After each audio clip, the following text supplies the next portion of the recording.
So you heard at the beginning of our service, today we're going to be looking at the story of Esther. It's not your typical Advent reading, but I think one very appropriate for this season. It's one of the few stories that we have in our lectionary that comes from the time of the exile. If you remember, we've been working our way through the story. The exile sort of marks the end of the Old Testament. The Old Testament comes around here, and all of a sudden, the last event we have is the exile. They're carried off into Babylon. And that really marks the end of what we call our Old Testament. But it's really the beginning of a New Testament as well. So last week, Carol talked about the prophet Habakkuk. Told us words of the prophet to people who were in the midst of great loss. They were in the midst of Jerusalem being destroyed, encouraging people to live by faith in difficult times. And as the story goes on, Jerusalem is destroyed. The brightest and the best are carried off into exile. But nothing lasts forever.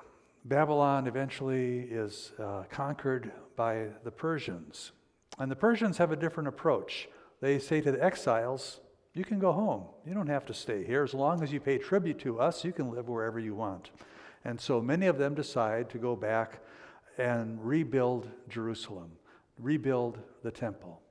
The books of Ezra and Nehemiah sort of tell us that part of the story. But not all the people go back. By this time, the Jewish people had been living in Babylon for several generations. For all of them, this was the only life that they knew.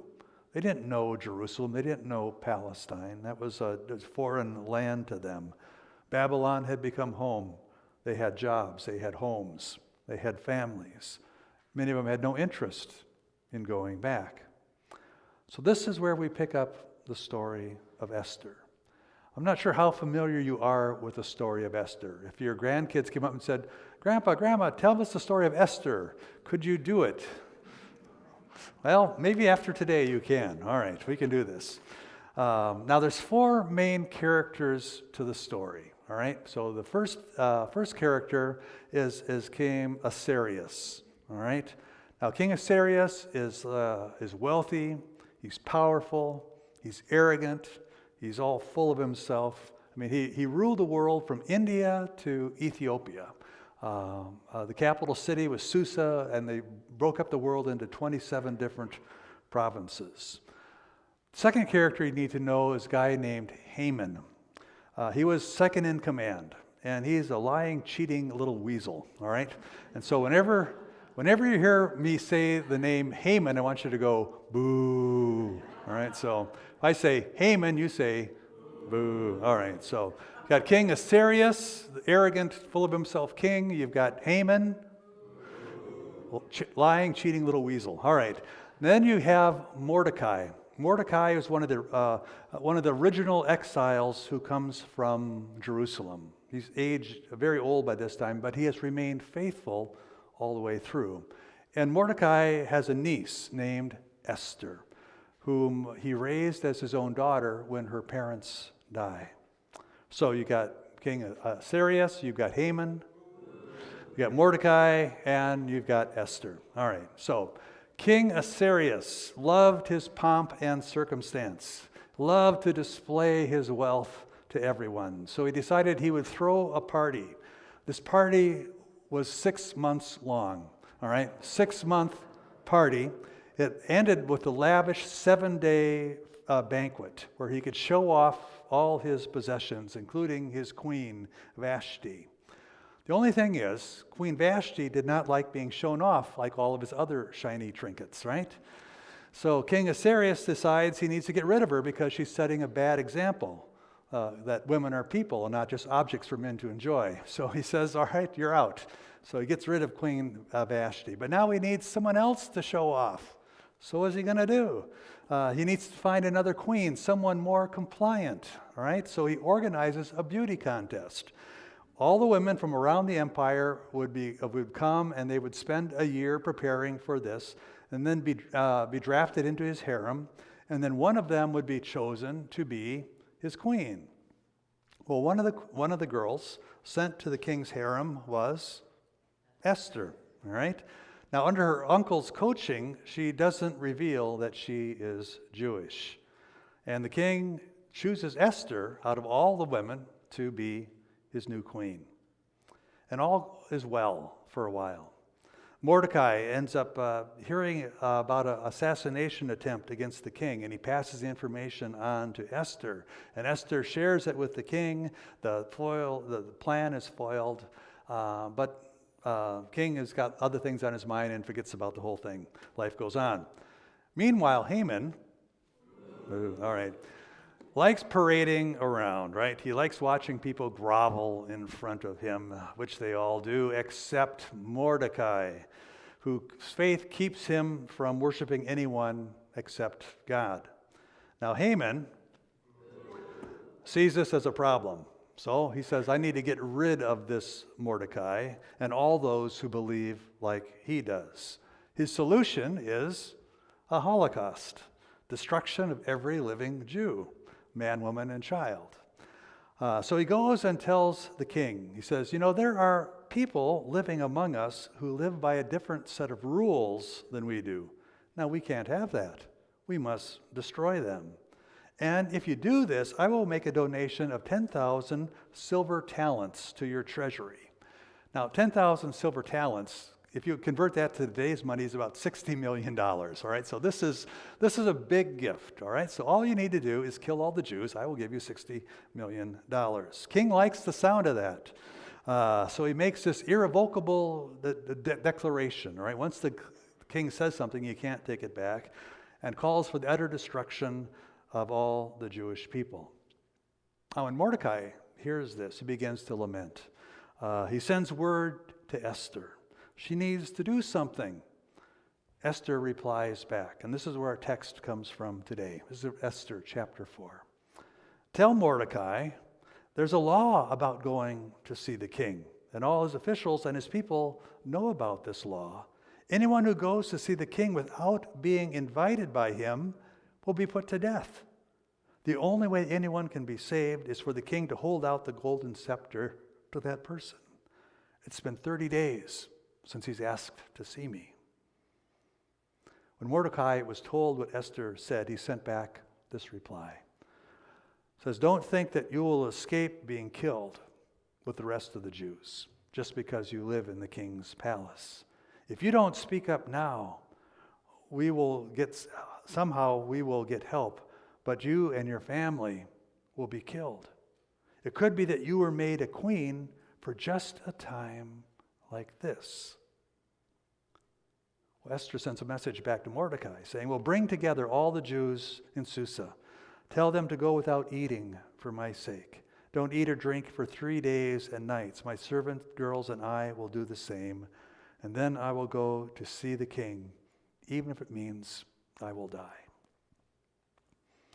Well, Esther goes to see the king. And the king extends his scepter, spares her life, and asks, what does she want? She says, I'd like to prepare a banquet for you and Haman. Boo. At the banquet, I will make my request made known to you, and the king agrees. So at the banquet, Esther makes her request. He says, please, king, save my people, for we have been sold into death. King says, who would dare make such a move against my queen? Esther says, Haman. Boo. So Haman is killed. We can say yay. Yay. All right. Haman is killed. And the people, the king can't take back his declaration because he says on this day all the Jews are to be killed. But he does say, I give you permission to defend yourself. And so a big battle ensues. And the Jewish people defend themselves. And there's a lot more detail. It's a wonderful book, Esther. If you haven't read the book lately, take a look at wonderful detail. There's this wonderful part of the story earlier in this where king can't sleep one night. And so he has the history of Persia read to him. And part of the history was that this guy Mordecai had saved his life, told Esther about the assassination attempt. And so the next day, the king calls in Haman. He says, Haman, what should we do to someone who wants to be honored by the king? And Haman thinks he's talking about himself. So Haman says, well, I think you should have this person be led around on a fancy horse and have everyone bow down to him and give him gifts and stuff like that. And so the king says, that's a great idea. There's this guy Mordecai who saved my life. Would you lead him around on the horse and let people give him gifts? So it's just a great little twist in the story. Anyway, it's a great story of Esther. So if you want to, it's not a long story. Pull it out and read the story of Esther. So what this ends up becoming is the festival for the Jewish people, the festival of Purim. It comes up sort of late winterish time. But it's like many of the Jewish festivals, like Passover, like Hanukkah, they arose because the Jewish people survived a threat. There's a Jewish historian named Henry Abramson. He says, if you want to know the basic recipe for all Jewish history and festivals, the phrase is this. He says, they tried to kill us, we survived, let's eat. All right, which it's sort of true. A lot of their festivals have to do with surviving attempts to wipe the Jewish people out. Well, the story of Esther almost didn't make it into the Bible. There was considerable debate whether this book should even be included in the scriptures. It's the only book of the Bible that does not mention God at all, right? God is not mentioned by name. Nothing really about prayer. They talk about fasting, but there's nothing about prayer or scripture, nothing about the temple, nothing about commandments, none of that stuff. In the story, God is very much a hidden God, a God who works behind the scenes, unnamed. When the time comes for Esther to act with the support of her community, she risks her life, but then claims her identity as a child of God, part of this Jewish nation, and her people are saved. Now, was Esther being queen at that time just a coincidence? Or was it like Mordecai said? Could it be that you were made queen for just a time like this? Einstein once said, it says, coincidence is God's way of remaining anonymous, right?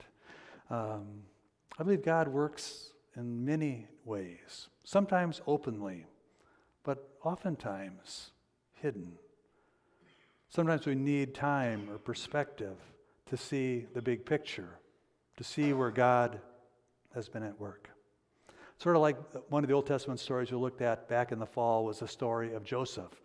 Remember, his brothers sold him into slavery in order to get rid of him, but God was at work through that, hidden God, to someday save both Jacob and his whole family and the nation of Israel, or the nation of Egypt and the seeds of Israel from famine. Or another story, the story we oftentimes tell around Thanksgiving time, story of a guy named Squanto. He was Native American. He was captured by the English in one of their early raids and made him a slave and took him back to England, where he learns English and how to relate to English people. 20 years later, he's taken back to the colonies now as a slave, working for them. And he finds out when he gets back, his entire tribe has been wiped out by the plague.